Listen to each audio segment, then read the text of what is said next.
A inteligência artificial está revolucionando a forma de produzir vídeos, mas com a facilidade em gerar conteúdos, também aumenta o risco de proliferação de deepfakes. Nesse episódio, investigamos essa técnica e quais são os seus riscos.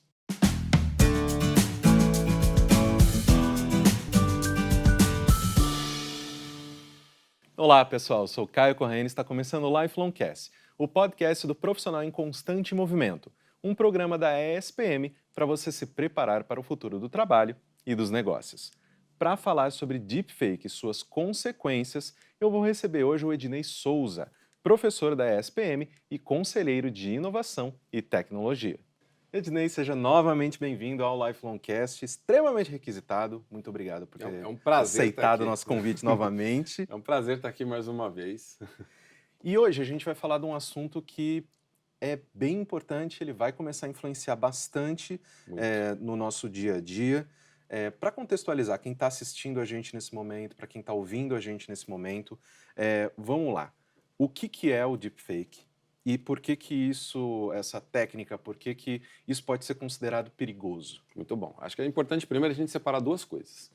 Existe uma tecnologia que é capaz de criar vídeos hiperrealistas, ao ponto que você não sabe distinguir se é uma pessoa real ou não. Essa tecnologia tem muitas aplicações. Uma delas é o deepfake. O que é o deepfake? Quando você cria um personagem de vídeo ou quando você cria um áudio que que reproduz outra pessoa com alta fidelidade. Em geral, esse deepfake é utilizado para aplicar golpes, crimes, etc. Então você vai receber o áudio com a pessoa falando exatamente como seu pai, seu filho, com o mesmo tom de voz, mesmo jeito de falar, né? E no final esse áudio não foi a pessoa real que gravou, ele foi criado utilizando deepfake, isso é um deepfake de áudio. A mesma coisa pode acontecer com vídeo, já tem vídeos tão realistas hoje. Isso já está acontecendo, é importante deixar claro que nós não estamos falando de futurismo aqui. Sim. Então, nesse momento, tem pessoas recebendo vídeo, o vídeo é de um parente, o parente está dizendo que está numa situação difícil, fala, estou gravando aqui um vídeo para você ter certeza que sou eu, que é o gancho ali que o golpista utiliza. Só que esse vídeo foi criado com inteligência artificial e ele simula exatamente a pessoa, o aspecto físico, a forma dela falar, né? Tudo com o objetivo de te enganar, te convencer a fazer um depósito, uma transferência, alguma coisa do tipo. De forma resumida, é isso o deepfake, né? Ednei, você mencionou nessa questão da gente poder receber vídeos de pessoas próximas para efetivamente aplicar golpes e tal, mas uma outra tática que está já extremamente difundida é a utilização da imagem de pessoas públicas Sim. para endossar produtos, endossar remédios e coisas assim e tal. Então, é uma coisa que, querendo ou não, a chance de uma pessoa normal, às vezes a pessoa ter todo aquele esforço de buscar informações para poder recriar o rosto do Ednei para dar um golpe na família do Ednei. Às vezes ele não vai ter todo esse caminho, mas figuras públicas já estão aí sendo utilizadas a rodo, né? O próprio doutor Drauzio, né?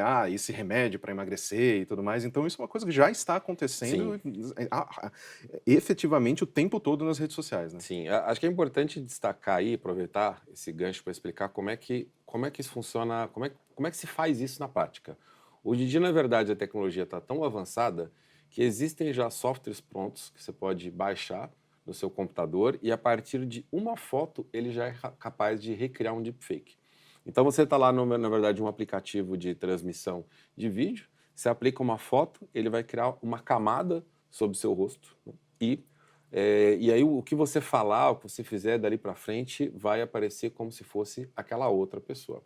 Obviamente que isso tem um limite de realismo, né? Se você quiser algo mais realístico, você, em vez de usar apenas uma foto, você precisa de utilizar vídeos da pessoa. A pessoa fala, então não é tão fácil assim, você precisa obter um vídeo de alguém. Sim, você precisa obter um vídeo de alguém, o problema é que nós estamos numa era onde as pessoas decidiram que elas devem se expor ao máximo, né? Então as pessoas gravam em Instagram, em TikTok, no YouTube, vídeos, né, contando sobre sua viagem, contando sobre um restaurante que foi, sobre uma festa, um evento, um show. E nesses vídeos aparece o rosto da pessoa sob diferentes luzes, com diferentes roupas. Eu tenho vários roteiros, né, de como que essa pessoa fala, que tipo de gíria que ela usa, qual que é o sotaque que ela usa. Então eu tenho ali dados suficientes de vídeo e de áudio para treinar os deepfakes. Então, esse tipo não é tão difícil assim que não compense fazer de pessoas comuns. Uhum. Agora, quando você vai de pessoa pública, o que você precisa fazer é criar uma oferta crível. Então, geralmente o pessoal faz uma propaganda fake, um produto fake. Então, aparece lá uma personalidade da TV fazendo propaganda, ou das redes sociais, né? Hoje em dia tem muitas pessoas com literalmente milhões de seguidores, você pode Sim. utilizar um influenciador das redes sociais também, fazendo propaganda de um produto que você vai achar perfeitamente normal, porque essa pessoa faz propaganda o tempo todo. Se esse produto tiver um apelo muito bom, as pessoas vão acabar clicando nesse anúncio falso. Então, o pessoal faz um anúncio falso, né, um vídeo falso que vira um anúncio falso, que leva para um site falso, onde aquele produto que você compra, né, acreditando que é legítimo porque você vê uma personalidade conhecida, no final das contas nunca chega na sua casa. Sim. E aí, quando passa lá o período de reclamação, que não, o prazo de entrega, você vai reclamar, o site já nem existe no ar. Então, eles colocam no ar por alguns dias, fraudam uma quantidade gigantesca de pessoas, e para isso você precisa de um produto muito apelativo. Porque o que acontece muitas vezes, o pessoal que tem produtos reais não consegue vender. Né? Sim. Então, o que os golpistas fazem muitas vezes? Eles criam ofertas imperdíveis. Então, o produto está muito barato, o produto está muito abaixo do preço. Né? Então, além de você evitar comprar as coisas por impulso, se a oferta for boa demais, toma cuidado que pode ser um golpe. E evitar comprar também num site que você nunca viu. Então, é uma personalidade, mas você clicou. Nunca vi esse site na minha vida, eu recomendo você não comprar. Melhor você comprar somente se alguém já comprou antes, você conhece, comprar através de um marketplace. Então, é uma marca que você já conhece, procura no Google o site oficial dessa marca, compra a partir do site oficial da marca. Né? No final das contas, clicar em anúncios está ficando cada vez mais perigoso. Né? Mas, sim, as personalidades públicas estão aparecendo a rodo aí, não somente entretenimento, né? Tem vídeos do Drauzio Varela também, Sim. entretenimento, que são perfis até bastante honestos, que eles colocam, isso aqui é uma sátira, não é real, no vídeo começa falando, fiz uma sátira com o Dr. Drauzio, só que ao mesmo tempo tem gente também fazendo de conta que é realístico e vendendo produtos que não existem para dar golpe. E, Ednei, a gente está discutindo bastante sobre as consequências do mau uso, né, dessa tecnologia. E uma das coisas que a gente mais se fala, por exemplo, né, é do uso em campanhas políticas e para efetivamente nessa propagação de desinformação. A gente consegue, de certa forma, já ver isso acontecendo, a gente já está vendo essas ferramentas, essa tecnologia sendo utilizada para fins políticos, ou é apenas agora, por enquanto, ainda é mais popularizada a questão do golpe, não, vamos ganhar um dinheiro fácil, etc. É mais provável isso está sendo usado para todo tipo de fim, político inclusive. Dentro do contexto político, é mais provável que a gente veja agora, fora de época de eleição, para tentar influenciar o pensamento do cidadão comum sobre alguns tópicos que depois vão ser reaproveitados em tempo de campanha eleitoral. Dentro da campanha eleitoral, existe um risco muito grande, porque o TSE, antecipando essa tecnologia, um dos raros momentos da legislação no Brasil se antecipou alguma coisa, já desde as eleições passadas tem instruções, um regulamento muito claro de que isso é proibido e de que isso pode levar até a cassação de uma campanha. Então, isso, obviamente que isso não significa muita coisa, ninguém deixa de cometer crime porque existe uma lei proibindo alguma coisa de acontecer, mas o que você não vai ver é nenhum candidato no Brasil usando isso oficialmente, porque isso leva diretamente à cassação de campanha. Agora nada proíbe um militante de um determinado partido fazer isso e por livre e espontânea vontade. Às vezes essa vontade é incentivada de alguma forma meio distante, que eu não consiga conectar ele com um determinado candidato, mas não é uma coisa que vai ser usada ampla e irrestritamente, como acontece em outros países, né, que não têm uma legislação adequada. Né? E, Ednei, as plataformas, né, em que esses conteúdos eles são disponibilizados, elas já possuem mecanismos para começar a detectar os deepfakes, né? Porque as recentes mudanças, né, das redes sociais podem de alguma forma facilitar a propagação ou aumentar o alcance desses deepfakes? Então, sim e não. Vamos lá. O Google tem uma tecnologia, que é um Sync ID, que tudo que você produz com alguma ferramenta do Google, ela vai ter um identificador naquele material dizendo que ele foi criado com uma tecnologia do Google e qualquer plataforma pode Uma etiqueta, procurar. né? Uma etiqueta, é uma tag que está lá, uma etiqueta. Pode procurar essa etiqueta e banir esse tipo de conteúdo. Agora, o problema é o seguinte, eu pego um vídeo desse, transmito ele numa tela e gravo a captura da tela. Agora, esse vídeo capturado da tela, ele não tem mais essa marca d'água. E aí ele não é mais identificado. E o nível de realismo do deepfake hoje é tão profundo que você não consegue distinguir de uma pessoa real. Especialistas em imagem e vídeo, eles já estão errando. Compara dois vídeos lado a lado, fala assim, qual foi feito por inteligência artificial? O especialista está errando, falando, esse aqui, pô, não era, né? Então é óbvio que o especialista que está estudando tem uma taxa de assertividade até alta, mas não é infalível.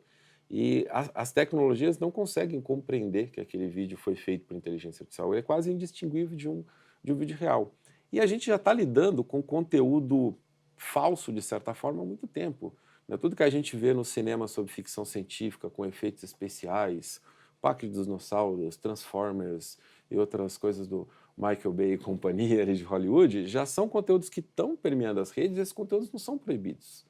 Então, se você fizer alguma coisa que vai identificar qualquer coisa irrealística, você vai barrar um monte de vídeos que são legítimos dentro das campanhas publicitárias e promocionais. Então, tecnicamente, esse é um desafio que as Big Techs não têm como resolver com a tecnologia disponível hoje. O que nós precisamos nos educar é desconfiar de absolutamente tudo que a gente está vendo. Tudo é falso, tudo que está na internet é falso até que me prove o contrário. Eu diria até para você que isso talvez pode levar a uma mudança social drástica, porque a gente passou por um período onde as pessoas foram entrando cada vez mais e mais nas redes sociais, passando mais e mais tempo. Talvez isso leve a um certo êxodo. As pessoas decidam, por saúde mental, porque ficar muito tempo enfiado na internet te desconecta da realidade das pessoas, te deprime, te isola.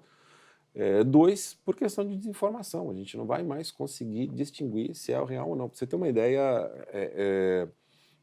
tem muitos vídeos de deepfake que são mães são enganadas achando que estão falando com seus filhos. Se você pode enganar uma mãe ao ponto dela achar que está falando com o seu filho, imagina você vendo um vídeo de uma pessoa que você não conhece tão intimamente, tão profundamente.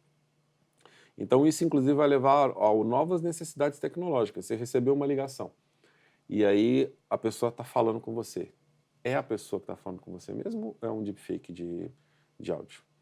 Então tem tecnologias, a gente passou uma polêmica gigantesca há pouco tempo atrás sobre o World ID que estava comprando íris, aquela coisa, né?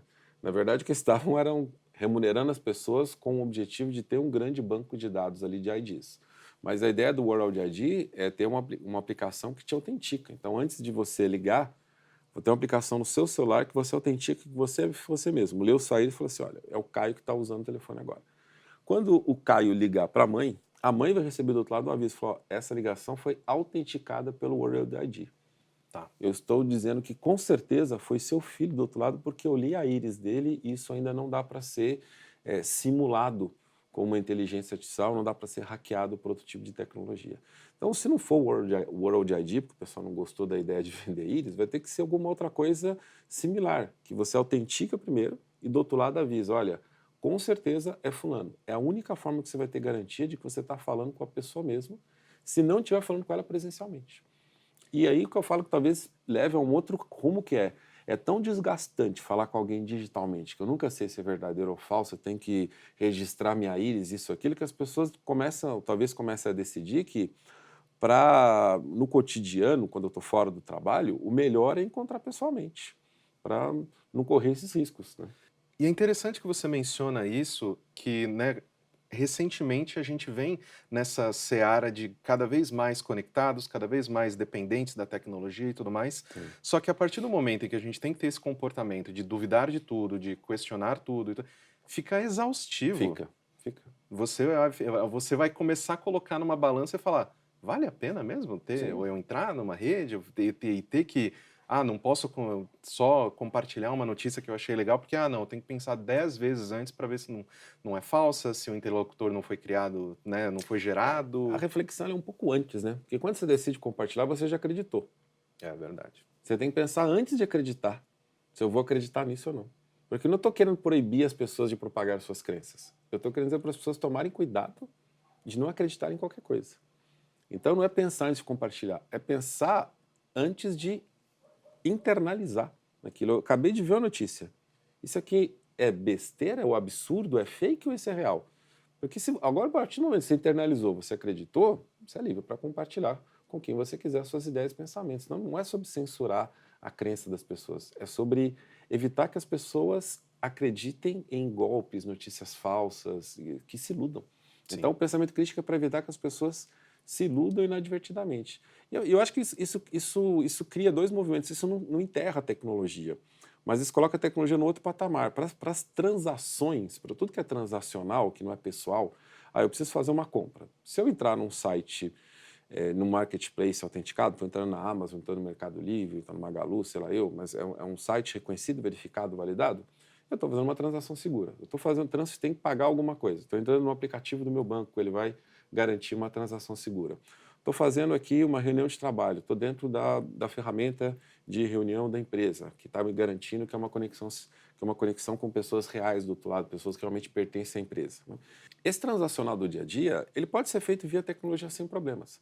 Agora, quando nós estamos nas relações pessoais, eu não tenho um marketplace verificado, eu não tenho um e-mail corporativo, eu não tenho um aplicativo de senha, de autenticação, de validação para dizer que eu estou encontrando o meu amigo mesmo, estou falando com o meu amigo mesmo. Então, é preferencial que nesses momentos pessoais a gente se encontre presencialmente. E eu acho isso maravilhoso. Porque tudo que é de ordem prática e profissional, eu faço tudo digital para gastar o mínimo de tempo possível para sobrar mais tempo para viver a vida. O que eu acho que é saudável é a gente começar a experienciar a vida fora das telas, a vida pessoal fora das telas. Isso dá um espaço prático para a tecnologia, então cria um sentido para a tecnologia e ao mesmo tempo permite que a gente viva mais a vida. Porque eu falo isso com uma certa angústia de quem está trabalhando há mais de 30 anos, faz 35 anos esse ano que eu trabalho com tecnologia. E desde sempre eu estou vendo a tecnologia facilitar as coisas e as pessoas, ao invés de pegarem esse tempo e viverem mais, elas estão trabalhando mais. Tem 30 anos que as pessoas estão decidindo trabalhar mais, porque a tecnologia me deu mais tempo, eu vou pegar esse tempo para quê? Me divertir? Não, para trabalhar mais.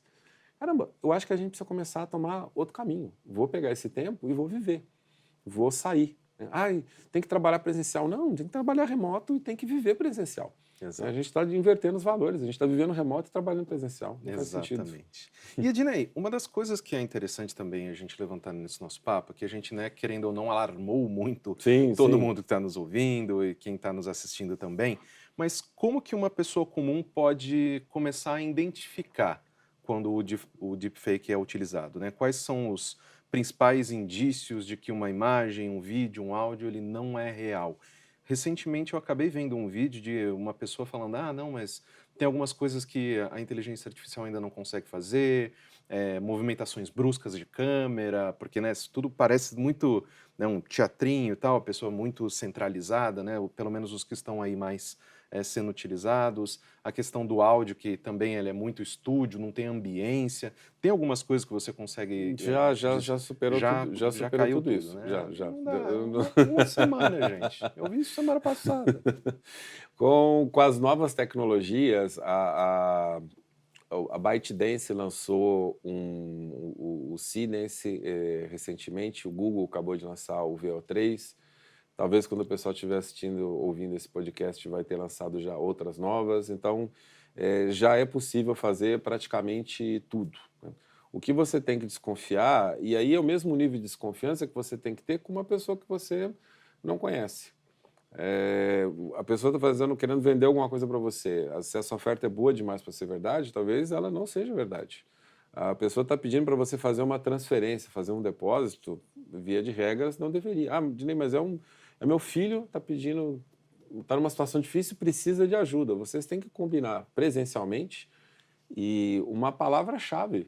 Ó, se um dia você precisar de dinheiro, você vai me dizer tal coisa. E não escrevam isso no WhatsApp, porque o Então, opa, golpista pode hackear o WhatsApp e acessar essa conversa lá. Então, combinem pessoalmente uma senha, uma chave. Se você tem um familiar que, eventualmente, você precisa fazer uma transferência para ele para ajudar, precisa ter uma palavra-chave. Você é uma pessoa de confiança, então, um dia se eu precisar da sua ajuda, eu vou falar para você X, né? Vou falar para você banana passa. Entendeu? Se eu falar para você, ó, eu estou precisando de uma transferência que eu estou assim, assim, e só para você não ter dúvida que sou eu, a banana passa. Entendeu? Isso é uma coisa meio o que você não falaria normalmente no dia a dia, não falaria naturalmente numa conversa, e isso não pode estar registrado em lugar nenhum, tem que ser uma coisa de memória que vocês guardaram, né? Então, desconfiar do tipo de conversa, do tipo de discurso. De novo, Dinei, isso não fica muito exaustivo. Isso é para emergência. As pessoas que você ama, que você gosta, você tem que encontrar pessoalmente. Você tem que começar a se desvincular de todas as relações serem mediadas por tecnologia. A tecnologia é maravilhosa. Usa a tecnologia para fazer compras, usa a tecnologia para trabalhar, para fazer reunião remota, para comprar passagem, mas depois você vive a vida real. Vai lá pessoalmente, convive com as pessoas, senta na mesa, bebe junto, olha no olho, entendeu? Abraça, vive a vida de verdade. Então, eu acho que essas tecnologias têm muitos usos positivos. E a gente às vezes fica, como você falou, muito alarmista, né? Mas a gente tem que tomar cuidado para não ser enganado. Parte é olhar o discurso, parte é começar a viver mais a presencialidade, né? e aproveitando o seu gancho, Ednei, para finalizar o nosso papo, a gente tratou ao longo de todo esse episódio o deepfake como algo bastante, né, negativo.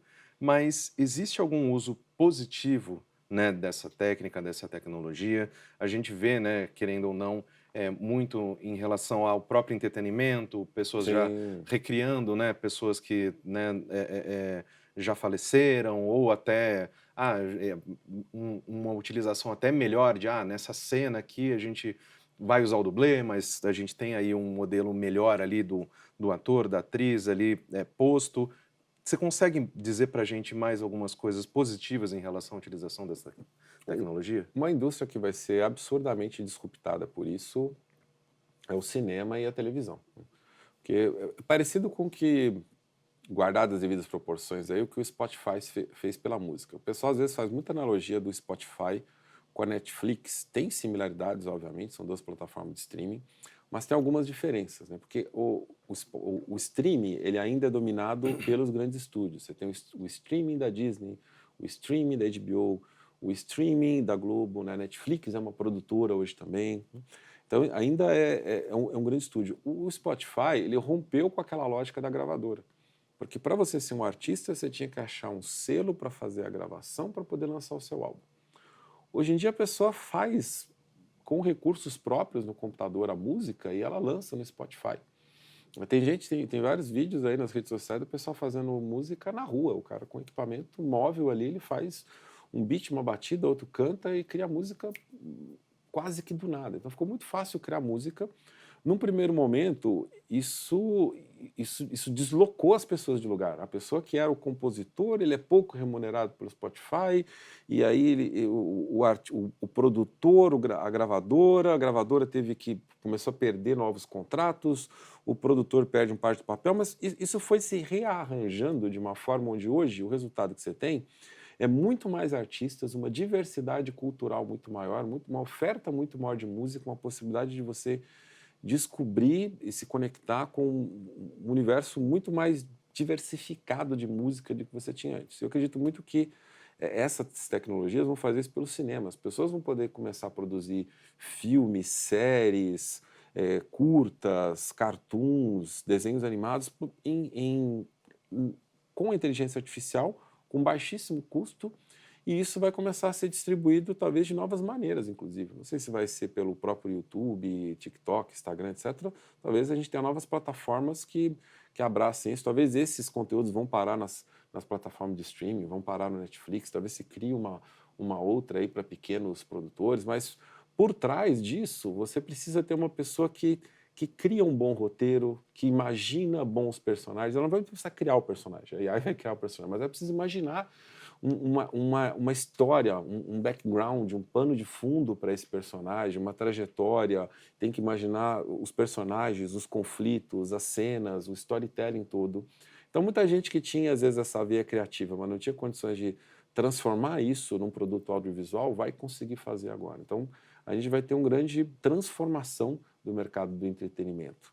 A gente pode utilizar esses deepfakes para criar conteúdos educativos mais atraentes, mais interessantes. Ao invés de você ler um e-book, você pode ter uma pessoa dando aula para você. Você pode transformar aquele e-book num curso em vídeo através da AI, tem conteúdos educacionais. Você pode escolher ter aula com diferentes tipos de professores, né? Você poderia ter estudar a Renascença com o Leonardo da Vinci te ensinando. Você poderia estudar a história do Egito com a Cleópatra te ensinando. E isso é muito mais imersivo e isso, acredito que você vai registrar isso mais profundamente. Eu acho que a gente pode fazer, não somente torna mais divertido, essa imersão ela pode ajudar a sedimentar, né, melhor esse conteúdo na mente do aluno, né? E você pode ter coisas inesperadas. Imagina você discutir, sei lá, você está discutindo filosofia, e você tem um produto audiovisual onde são diferentes filósofos e estão debatendo junto com você, né, em vídeo, em 3D, em tempo real. Então você pode começar a interagir com a matéria, ao invés de ler a matéria passivamente, estudar passivamente a matéria, né? Você pode ouvir falar sobre literatura e depois ler a história da literatura e depois conversar com os escritores, né? E com AIs que foram treinadas por cada um desses escritores, né? Então, as pessoas não somente vão falar que leram Machado de Assis, elas vão falar que conheceu Machado de Assis, conheceu uma versão de Machado de Assis recriada a partir das suas obras e de material da época que ele estava vivo, mas é uma forma imersiva de você estudar, de você participar, fantástica. Você pode estar numa consulta médica e consultar outros médicos especialistas ali, de repente, eu falo assim, eu vou chamar aqui um especialista, vou falar quem que é, ele é uma AI, mas só que essa vai se manifestar através de um deepfake de um pesquisador que estudou aquilo, que foi alimentado com os papers científicos desse pesquisador, e ele vai dizer se faz sentido ou não dentro daquele contexto, etc. Porque para o médico ter que estudar toda a pesquisa nova que sai na área dele, é um custo muito grande. Ele vai ter que parar de estudar de jeito nenhum. Agora, ele nunca vai lembrar, naquele segundo com o paciente, instantaneamente, de todos os estudos que já existiram sobre aquela doença que aquele paciente tem. Ao passo que ele pode ter uma AI que tem essa capacidade de profundidade. E o médico faz a mediação entre o especialista de AI e o paciente, etc. Então, a gente pode recriar um absurdo de novos cenários, novas possibilidades com essas tecnologias, né? Então, tem fins terapêuticos, tem fins educacionais, tem fins de entretenimento. Então, tem possibilidades fantásticas. Então, a gente não pode demonizar a tecnologia também. Mas, como toda tecnologia nova, né, o martelo serve para bater prego e para cometer assassinato, né? O problema é quem está manuseando o martelo, é a intenção de quem está manuseando o martelo. Então, saiba que existe uma tecnologia nova que pode criar produtos imersivos maravilhosos, mas, ao mesmo tempo, ela pode ser utilizada para extorquir você financeiramente. E aí você tem que tomar muito cuidado, cada vez mais, onde o resultado é vou comprar algo, vou fazer uma transferência, a gente tem que ter um cuidado cada vez mais dobrado. E não só isso, a questão da crença também. Porque a gente pensa só se eu vou gastar dinheiro, não. Pouco a pouco essas AIs podem ir moldando a sua personalidade, moldando as suas crenças, seja com fins políticos, seja com fins depois de te manipular para comprar alguma coisa, né? A gente tem que tomar muito cuidado com as nossas fontes de aprendizado, procurar fontes cada vez mais confiáveis de aprendizado. Exatamente. Ednei, muitíssimo obrigado por oferecer novamente o seu tempo, o seu conhecimento para a nossa audiência. É um prazer estar aqui. Espero que a gente tenha aí novas oportunidades de bater esse papo. Com certeza. Obrigado, cara. Espero que você tenha gostado do episódio de hoje. Não se esqueça de seguir o Lifelongcast na sua plataforma de streaming favorita e avaliar o programa. Eu fico por aqui. Tchau!